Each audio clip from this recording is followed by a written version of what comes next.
Hello दोस्तों, चलते हैं अतरंगी सफर पर। ये इस ड्रामे का पार्ट 4 है, जहां बेचारा युनवू रोड पर अकेले बियर शॉप ढूंढ रहा था, जहां उसको भेजने वाला हायरिन का बॉयफ्रेंड तो घोड़े बेचकर सो रहा था, जिसे युनवू की कोई फिक्र नहीं है। जहां फिर युनवू रोड पर गाड़ियों के हॉर्न की आवाजों से परेशान होकर खो गया था, और वहीं उसे एक घर में पियानो भी दिख जाता है, जो देख युनवू सब कुछ भूल जाता है और क्रेजी हो जाता है और कांच तोड़कर उस घर में घुस जाता है और पियानो बजाने लगता है और फिर खुश दिखता है। मतलब पियानो युनवू की कमजोरी है। जहां फिर नेक्स्ट हमें हायरिन के बॉयफ्रेंड को दिखाते हैं, जो कि उठ गया था और टाइम देखकर परेशान होने लगता है।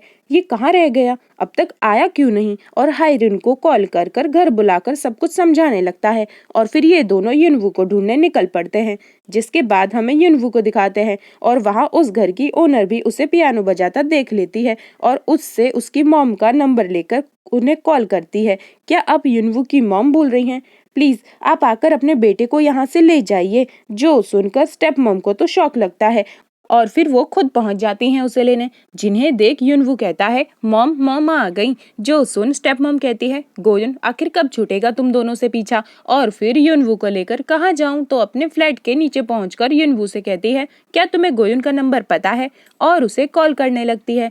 अब गोयुन का फोन तो युनवू ने तोड़ दिया था, सो गोयुन का कॉल तो नहीं लगता, तो वो परेशान होकर गुस्साने लग जाती हैं और युनवू से कहती हैं, तुमने नंबर तो सही दिया है ना, तुम्हें कुछ पता भी है अच्छे से। जिस पर युनवू स्टेप मॉम का phone number, bank account number, गाड़ी नंबर और यहाँ तक कि अभी का फ्लैट एड्रेस भी बता देता है। जो सुन स्टेप मॉम तो फुल ऑन टेंशन में आ जाती है, लाइक इतना सब कुछ इसे कैसे पता है, और कहीं ये सब कुछ जाकर गोयुन को ना बता दे, सोचने लगती हैं। जहाँ अब सीन शिफ्ट होता है गोयुन पर, जो कि बस रोए जा रही थी। वहीं बार टेंडर बॉय आकर गोयुन को फोन दे कहता है, हायरिन का कॉल है। जो सुन गोयुन उससे बात कर कुछ कहती उससे पहले ही हायरिन रोते रोते युनवू के गायब हो जाने वाली बात उसे बता देती है। जो सुन गोयुन दौड़े दौड़े गाड़ी पकड़ घर पहुंच जाती है, जहां उसे हायरिन और उसका बॉयफ्रेंड मिल जाते हैं। और यहाँ तो हायरिन उसके बॉयफ्रेंड की अच्छी वाली कुट भी लगा देती है और फिर से तीनों युनवू को ढूंढने लग जाते हैं।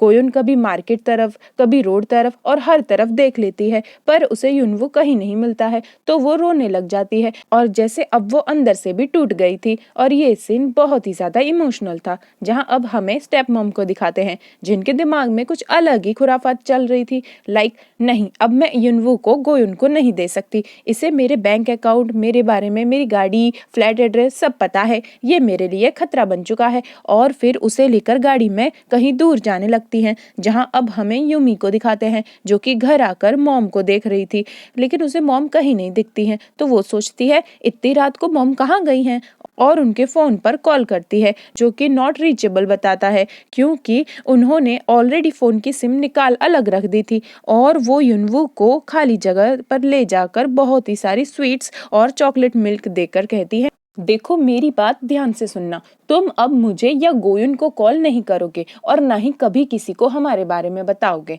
और अगर तुमने किसी को भी गोयुन के बारे में बताया तो गोयुन मर जाएगी। क्या तुम ऐसा चाहते हो? जो सुन युनवू कहता है, नहीं नहीं, मैं गोयुन को मरने नहीं दूंगा, आई लाइक माई सिस्टर। और युनवू को वहां अकेला छोड़कर फटाफट स्टेप मॉम गाड़ी में बैठ भाग जाती है। जहां अब हमें गोयुन और हायरिन को पुलिस स्टेशन में दिखाते हैं, जहां कहीं भी युनवू की कोई खबर नहीं थी, और उसकी रिपोर्ट दर्ज करा घर को लौटते हैं, जहां गोयुन बहुत ही ज्यादा सैड थी और फूट फूट के रोने लगती है, मॉम मॉम मुझे माफ कर दीजिएगा, मेरे पास अब सिर्फ युनवू था और मैंने उसकी भी अच्छे से टेक केयर नहीं की। युनवू तुम कहाँ हो? जहां हायरिन उसे हग कर कर शांत करती है, जहां गोयुन को युनवू को याद कर कर बहुत गुस्सा आ रहा था, और लाइक पहले तुम्हारी वजह से मैंने अपने फादर को लास्ट टाइम नहीं देख पाई, और फिर तुमने मेरा फोन तोड़ा, और अब मैं अपने ब्रदर से भी दूर हो चुकी हूँ, ये सब कुछ तुम्हारी वजह से हो रहा है, आई हेट यू कहती है। जिसके बाद हमें युनवू को दिखाते हैं, जो कि पूरी रात उस जगह से हिला भी नहीं था और बाहर ही सो गया था, और उसे ऐसे वहां एक स्ट्रेंज अंकल भी देख लेते हैं और सोचते हैं ये बच्चा यहाँ क्या कर रहा है, ये जगह तो कितनी सुनसान है।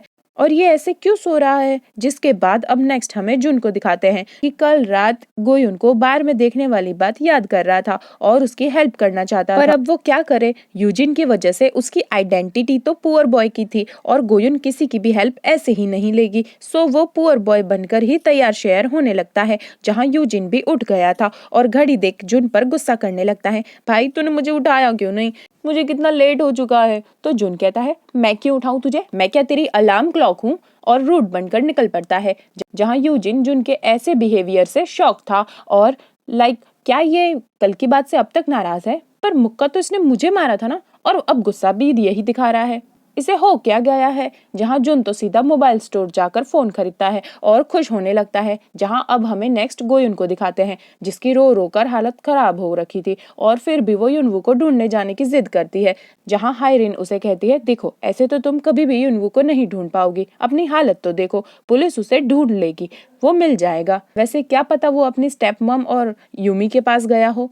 हाँ, जो सुन गोयुन सोचती है मुझे उनसे एक बार पूछ लेना चाहिए और उन्हें कॉल करने लगती है, जहां वो नंबर बंद बता रहा था, मतलब स्टेप मम ने तो अब नंबर भी चेंज कर लिया है। जिसके बाद गोयुन को तो बड़ा वाला शॉक लग जाता है। जहां अब नेक्स्ट हमें स्टेप मम को दिखाते हैं और वो आते ही यूमी के पास जाकर उसका ओल्ड फोन लेकर उसे न्यू फोन पकड़ा देती है और कहती है ये सब कुछ मैं तुम्हारे लिए कर रही हूँ। जहाँ यूमी उठते ही अपनी मॉम से पूछती है आपने मेरे ओल्ड फोन का क्या किया, अब करना क्या चाहती हो। जहाँ स्टेप मम कहती है मैं तुम्हारे अच्छे फ्यूचर के लिए ये सब कुछ कर रही हूँ। जो सुन यूमी कहती है मेरे फ्यूचर के लिए, क्या आपको पता है कल मैंने गोयुन को देखा था, वो एक बार में वेट्रेस का काम करती है और उसने एक अजीब सी ड्रेस भी पहनी थी। जो सुन स्टेप मम घबराने लगती है और कहती है क्या क्या उसने तुम्हें देखा, तो मुझसे नहीं मिलोगी और अपना एड्रेस तो बिल्कुल भी मत बताना। जो सुन यूमी कहती है क्यों, क्या क्या आप उनसे डर गई। तो स्टेप मम कहती है तुम बताओ मुझे क्या उसने तुम्हें देखा। तो यूमी कहती है नहीं नहीं देखा उसने मुझे, मैं तो भाग आई थी वहां से, मेरे साथ वहां सियोनवू भी था, मुझे कुछ समझ ही नहीं आया, आप मुझे पागल कर रहे हो। जो सुन अब स्टेप मम को जैसे चैन मिलता है। जिसके बाद अब सीन शिफ्ट होता है ग्रैंडमा पर, जहां मिस्टर पार्क आकर उन्हें एडवाइस कर रहे थे कि मार्केट में कंपटीशन बहुत बढ़ गया है, अब हमें हमारे रेस्टोरेंट के मेन्यू को हाई प्राइस पर शिफ्ट कर देना चाहिए। जहां ग्रैंडमा कहती हैं ये फूड कंपनी जिनसेंग है और ये मैंने और मेरे बेटे ने मिनसुक ने बहुत मेहनत से खड़ी की है, जो कि सियोनवू के फादर हैं। मैं अपने लालच में आकर कोई गलत काम नहीं करूंगी, बिल्कुल भी नहीं। जहां अब मिस्टर पार्क ग्रैंडमा को सियोनवू के मैनेजर ली के साथ किए गए कारनामे के बारे में भी बता देते हैं। जो सुन ग्रैंडमा तो हक्की बक्की रह जाती है और मैनेजर ली को बुलाकर उससे पूछती हैं क्या ये सब कुछ सियोनवू ने किया है। जहाँ रेस्टोरेंट के सभी वर्कर ग्रैंडमा को सारी बात बताते हैं और कहते हैं सियोनवू ने अच्छा नहीं किया, मैनेजर ली की इसमें कोई गलती नहीं थी। जो सुन ग्रैंडमा बहुत गुस्सा होने लगती हैं और घर जाकर उसकी अच्छी वाली क्लास भी लगाती हैं और कहती है तुम्हें मैनेजर ली से माफी मांगनी पड़ेगी। तो सियोनवू कहता है क्यों, अब इतना सब कुछ करने की क्या ही जरूरत है, उसे मनी दो और चलता करो। जो सुन ग्रैंडमा और भी ज्यादा गुस्सा करने लग जाती है और कहती हैं मेरे एम्प्लॉइज को मारना मतलब मुझे मारने बराबर है, तो क्या तुम मुझे भी मनी देकर भूल जाने को कहोगे। जहां अब हम गोयुन को देखते हैं, जिसके सुबह से रात हो गई थी पर वो अभी भी युनवू को ही ढूंढे जा रही थी। बेचारी का बैड लक खत्म ही नहीं हो रहा है। जहाँ पहले उससे उसके फादर, उसका घर, उसकी फैमिली, मनी और अब ब्रदर युनवू उससे दूर हो चुके हैं, जो सोच सोच कर पागल हुए जा रही थी। जिसके बाद अब सीन शिफ्ट होता है जुन पर, जो कि फोन लेकर पहुंच गया था बार, पर वहाँ उसे गोयुन नहीं मिलती। तो वो वहाँ किसी से पूछने लगता है क्या तुमने गोयुन को देखा, वो लड़की जिसका कल फोन टूट गया था। तो वो कहता है अच्छा तो तुम स्पाई के बारे में पूछ रहे हो। जो सुन जुन उसे मनी देकर कहता है देखो तुम्हें जितना भी उसके बारे में पता है मुझे बता दो, मैं उसकी हेल्प करना चाहता हूँ। जिसके बाद अब वो पहुंच जाता है हायरिन के घर के नीचे और सोचता है कि आखिर अब मैं कहूंगा क्या गोयुन से। जहां अब वो सामने से गोयुन को आता भी देख लेता है, जो कि बहुत थकी हुई थी और उसकी हालत भी कुछ ठीक नहीं। जहां अब वो बेहोश हो जाती है, जहां फिर जुन आकर उसकी हेल्प करता है और बैग पर कैरी कर हायरिन के रूम तक ले जाता है। जहां हायरिन तो गोयुन को ऐसे देख शॉक हो जाती है और कहती है तुम कौन हो, ये गोयुन को क्या हुआ है। जहां जुन कहता है पहले हमें गोयुन को रूम में ले जाना चाहिए और फिर यहाँ हायरिन गोयुन की टेक केयर भी करती है और कहती है आखिर कब ये तुम्हारा बैड लक खत्म होगा। और जुन को देख कहती है अब तुम बताओ कौन हो तुम और गोयुन को कैसे जानते हो? जहाँ जुन उसे कहता है मैं उसका फ्रेंड हूँ और फिर हायरिन को गोयुन के लिए फोन पकड़ा कर चला जाता है और कहता है कि मैं दोबारा जरूर आऊंगा। जो देख हायरिन लाइक, अरे ये था कौन? इसने तो अपना नाम भी नहीं बताया अच्छे से।